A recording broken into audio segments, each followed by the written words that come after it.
It's time now for Back Pages tonight here on Sky Sports News, bringing you a first look at the sports stories in the morning's newspapers. Joining us are Jonathan Liu from The Guardian and Miguel Delaney from The Independent. Welcome to you both. Let's quickly have a run through the back pages. Glum's the word. Back page of The Sun. Cole Palmer, we'll get into that. Lou Watt, that's Luis Diaz. Talk that he could be on the way out. That's talk that's come out of his own mouth. 60 million hit on Jack Grealish, and England get a Joffre boost. This is The Times.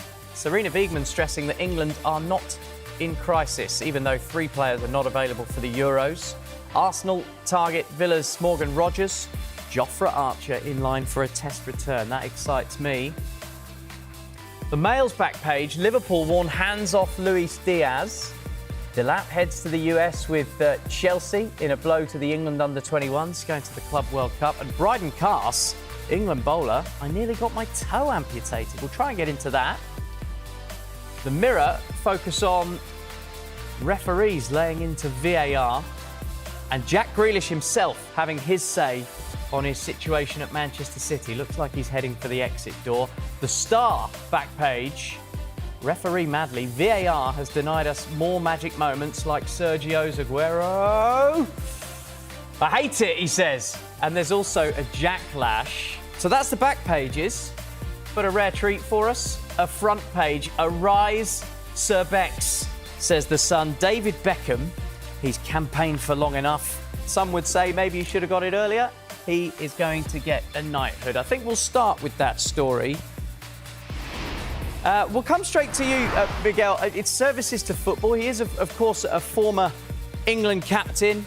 He tried to help the country win the World Cup bid in 2018, but also I think services to Brand Beckham have been ticked every step of the way. Yeah, you say services to football. I mean, at this point, I was wondering this when we were kind of discussing it, when we were talking about how we're going to discuss it on air. Is Beckham the most famous person in the world for basically being himself? For being David Beckham, basically, because it does feel like his fame has gone way beyond what he was as a footballer. I mean, you talk to some people around the world who now know him as David Beckham and are actually surprised that he used to be what he. I mean, like the football career really speaks for itself. Champions League winner at Manchester United, multiple trophies at Manchester United, one of the best players and one of their best ever teams, onto Real Madrid, Milan. There's obviously the influence in America, but it does seem like his career, I don't want to say his career because it's more than that at this point, but the trajectory of, I suppose, his lifestyle has gone in a completely wider direction, really. And I suppose the one maybe slight surprise about this is that where Beckham had seemed to be on a trajectory where he was heading for a knighthood. I mean, you did mention it there about how there did feel as if they'd been campaigning for this for so long. That maybe took a little bit of a hit when he received a lot of criticism for working with the Qatar World Cup hosting. But I remember hearing a story from I suppose Beckham's role there, which is basically that you could be in the room and the people from all sorts of different political sides. I mean, that was a highly politicized World Cup. It was a World Cup where Iran and USA delegates found themselves in the same room and weren't talking to each other, naturally enough, given the politics. And yet Beckham walks in and everyone wants to see him. He causes a room to light up. And it's hard not to feel that influences some of this, especially we're talking about this kind of ambassadorial role that it feels his very name carries. Yeah. Some athletes get their knighthoods during their sporting careers. Jonathan, I'm thinking Lewis Hamilton, Andy Murray, many, many more. David Beckham's had to wait a good few years after his playing career came to an end, which is, as Miguel says, the original reason that David Beckham was known. Yeah, I mean, I'll be perfectly honest. Until I saw the front page of the Sun, I just assumed he'd been knighted already at some point, which is kind of how closely I've been following this. He was a good footballer. Yes, was he better than Scholes, who is not knighted? Hard to say. But again, these things are. I guess this whole obsession with honours, getting them, campaigning for them, queuing up for 20 hours to see the dead Queen in order to try and get one. It's sort of part of the. It's a little bit of a weird British obsession, isn't it? It's one of the kind of feudal cosplay that's kept our country, held our country back for so long. But good luck to him. Well done to him. Obviously, as Miguel says, very heavily involved with the Qatar World Cup, so used to bending the knee to royalty. So he will fit right in amongst the is it the peerage? He'll be in that big book now, which lists all the knights and dames and peers, right? I'm sure that's when he was a little boy playing football in his garden in East London. I'm sure that's exactly what he was dreaming of. Yeah, I can see you're a big fan of this, Jonathan. Just one final one on David Beckham, Miguel. How does his life change now he is to be made a knight? Well, I suppose all the kind of privileges that come with that, obviously. But also, I haven't actually kept abreast of what you're still allowed to do as a knight. But I suppose for him, I mean, as Jonathan's kind of mentioned there, this had evidently been an ambition. It was pretty much well known. And I suppose there will be maybe a sense of satisfaction for him. But he won't stop being David Beckham, which is, one of the most famous people on the planet, who's now carrying football TV shows with like megawatt celebrities like Tom Cruise. So we can expect that to continue. Or that's one thing at least that won't change. Should we flip from the front page of The Sun to a story that I can tell you're not that into, Jonathan, to one that hopefully you will be a bit more into on the back page of The Sun, which is Luis Diaz, leading to many headlines about how his future at Liverpool is in doubt. But this is because he has been completely open and speaking down the camera about how he's been talking to other clubs. Yeah, is Luis Diaz being knighted? He's not being knighted, is he? No, he's not. He's on the back pages. There's only one. Oh, yeah. Well, yeah, I agree. So, I mean, see, this is about the. So, on international duty, he's kind of admitted that he's been talking to clubs, and I guess a little bit of a surprise, really, given what a season he's had at Liverpool. Possibly second only to Salah in terms of the effectiveness of their attack. And the thing is, he is 28 now. He's got a couple of years left on his contract, and if Liverpool are going to cash in, and the time is probably now. And I think this is a kind of a knock-on effect of a lot of the contract shenanigans that Liverpool have been undergoing over the last sort of 6 to 12 months, with obviously Salah agitating for a new deal, ultimately getting a big new deal, Van Dijk too, and it's possible that other players in that dressing room are thinking, well, we've just won the league, our marketability, our value is at its very highest. Is this not the time to be cashing in on that? And obviously with Barcelona sanctioning a bid for him, he's obviously got a little bit of leverage there. Yeah, just a bit of leverage. The Mail go with Liverpool warn hands off Diaz. They've rebuffed a Barcelona bid, but the Saudis standing by with a mega money bid. It does feel a bit like Salah walks out with a contract in his hand and just gives a high five to Diaz, waiting outside the chairman's door. Yeah, I mean, to be fair, this is something that's been rumbling for some time. I think it was about 2 years ago, actually, that Barca's interest in Diaz was first reported. At the time, he was actually he was at his most impactful for Liverpool. He's been good this season. He probably hasn't quite evolved to the kind of the super levels that, say, Sadio Mane and Roberto Firmino did around Salah, and maybe the way some of the club expected. I think they've got, outside Salah, they've got a good forward line rather than one that's necessarily devastating right now, like Klopp's best team. But of course, we do know at the moment that Slot actually wants to, I suppose, rearrange it. I mean, the targeting of Florian Wirtz is a clear sign of that. I mean, it's going to be a very different attack next season if they can complete the Wirtz signing, which at the moment it does look likely. And in that, then suddenly there's maybe there's less of a likely role for Diaz. And I do wonder whether some of this might actually be, I mean, where Liverpool's saying hands off, some of it might be just a bit of kind of like public negotiation, because I do expect this to be a bit of a fluid summer. We already knew going in that Liverpool weren't just looking at their attack course, but they were going to bring in maybe up to 5 players, possibly more. While they do have a lot of PSR headroom, that will necessitate some sales as well, or at least sales will make it more comfortable. So I would say this is one where it's there's a long way to go. And on that, it's a long way to go. We're at that point of, I don't want to say the season, because are we still in the same season? But point of the year where international break meets the start of a transfer window, and where suddenly players just feel free to start coming out with this sort of stuff. Yeah, I mean, it's exciting for us doing these jobs, but it does seem a bit rogue from Luis Diaz. We'll have to watch this space on that one. He did say he's happy to stay for the right price. Let's focus on the Times back page. Jonathan, I'll throw this one to you first, because for the last 2 nights we've been talking about England and whether or not they're in crisis. 3 players made themselves unavailable, retired, or just not 100% ready to go in Millie Bright's case. And Serena Wigman has stressed that England are not in crisis ahead of this European Championship. What's your take?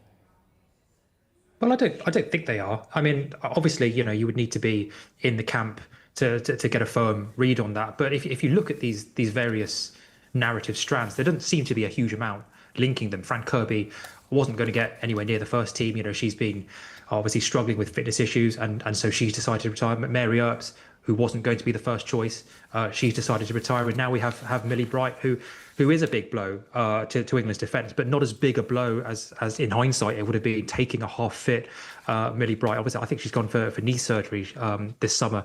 Now she's taken a break from that tournament.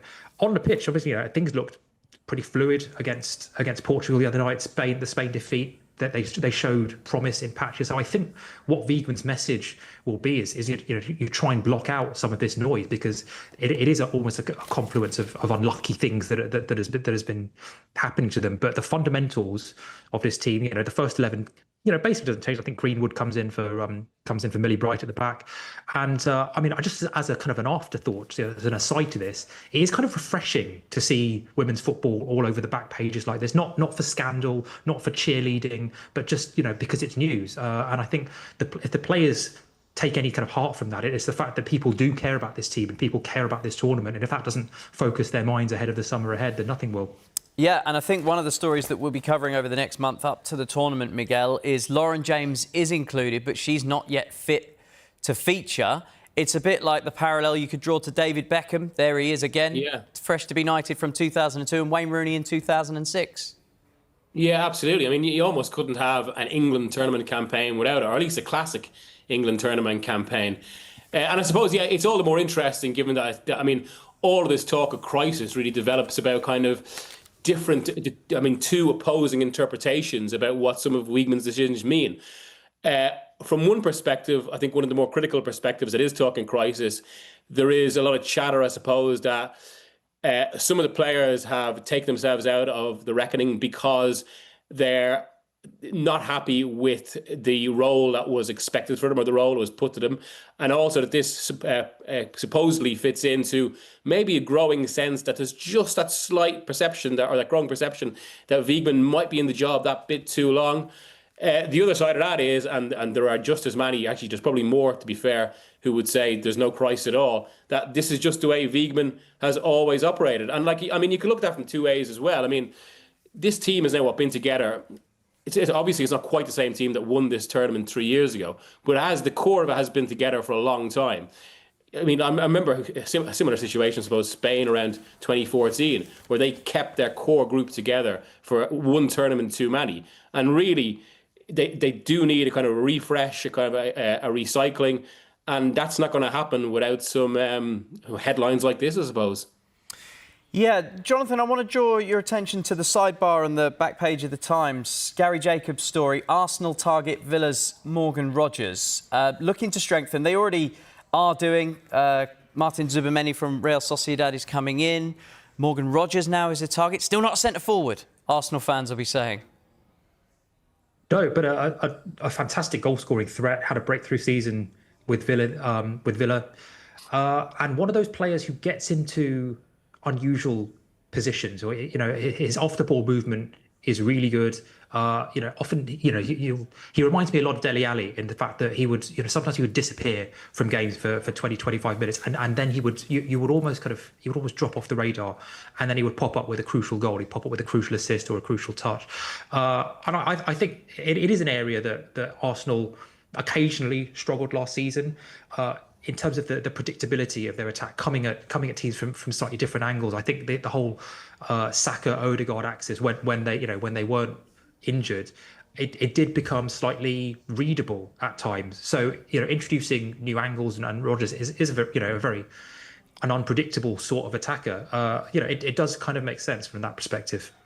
Yeah, it feels like an Arsenal style of player, Miguel, because he's capable of playing in more than one position. Yeah, absolutely. And we know with Arteta, especially in midfield, which I know has become a focus for Arsenal fans of late, he does like almost kind of multiple possible configurations. And Rodgers can fit into that, obviously. Well, even if that wouldn't be the preference, they'd want him for attack. But it's an interesting one, this, because I know Arsenal did inquire a few weeks ago. Obviously, Gary's reported that it's gone further now and he is an outright target. And I do think, actually, there's maybe an element of opportunism about clubs here, because while I don't think Villa's situation is as bad as had been anticipated with PSR, given they didn't qualify for the Champions League, they don't absolutely have to make sales in the way they did say in the summer. But clubs are still sensing that if Villa want to progress in the way they hope, that maybe there's a chance that some sort of business can be done. Arsenal obviously there. They spoke to Villa in January about Ollie Watkins. I'd previously reported that Chelsea have a strong interest in Morgan Rogers, and yeah, he was one of the revelations of last season. And it's natural that if there's any hope at all of a deal, a lot of clubs are going to be looking for him. And as you say, he gives a team something very different. And Arteta, one of the things he really wants this summer is a bit more of a kind of an explosive nature to his attack, which, as Jonathan said, they didn't miss at times last season, particularly when Saka or Odegaard were out. Yeah.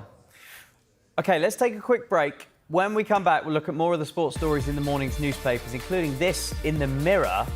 Now referees are laying into VAR. Everybody loves it. We'll get into it next.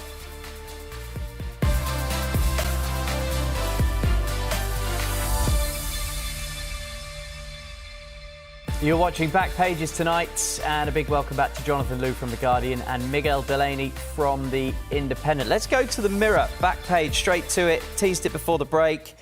Now refs lay into VAR. This is Bobby Madley, the referee, says that VAR is ruining the game for fans, and it means we'll never see another Aguero moment. I mean, it's nothing new. Man says VAR isn't good, but it is interesting that it's coming from one of the leading referees in one of the leading leagues in the world, Jonathan. Yeah, and I think he's just voicing a sentiment that most of us, I think, certainly a lot of us have come round to. I don't think it's a great thing for the game. I think a lot of the kind of the negative portents that people predicted would arise from VAR have come true. Basically, it's not solved any controversy. It's created more controversy. It's brought a kind of a renewed and more vindictive focus on officiating than I think would have even been thought possible a few years ago. So yeah, I mean, it is interesting. I think it's not really a secret that referees are, many referees are no big fans of VAR. They would just prefer to make the decision and get on with the game. I think that is ultimately where a lot of us stand on it. Yeah, he does most of his refereeing in the EFL these days, Bobby Madley. He says, as a fan, I hate it. I love the Championship. I love League One. I'm still a fan because they don't have that in the Championship. But there are still big moments. I think about the Harry Maguire goal that he scored late in the semi-final of the Europa League. Even though there was VAR checks with that, there's a dual celebration. Can it not still work alongside football and still be a force for good, Miguel? Maybe I'm wrong here. I must say I've always felt that's slightly overplayed here, just because, I mean, the instinctive reaction to a goal is to celebrate it. But then maybe, I'm probably more ambivalent on VAR than most. I can obviously see the many flaws, but at the same time, I do find myself, anytime I watch kind of games of the past now, and you're seeing some obvious error, you kind of think, VAR, maybe I've been conditioned in that way. But yeah, I mean, it's, again, in the same way, it's no surprise that refs... that refs don't really like it. It's no surprise I'm going to say it needs obvious fixes. But, I mean, what Madley has said points to a little bit of a split there, because while we know that a lot of refs aren't keen on it, and there were those comments from Mike Dean a few years ago where he spoke about how he didn't want to send a referee to VAR. I mean, like the PGMOL and I suppose the entire kind of refereeing fraternity and those responsible for rules in the game, they're so strident on VAR, to the sense that there's not an inkling anyone's ever going to consider getting rid of it. Yeah, can't see a football world without it. Now, at the fifth page of the Telegraph Sports Supplement, Brentford tell Manchester United to up their opening £55 million bid for Bryan Mbeumo, Jonathan. This is a lot of money, but it's a player that has proven that he can do it regularly in the Premier League. How much do you think Manchester United are going to end up having to stump up for him?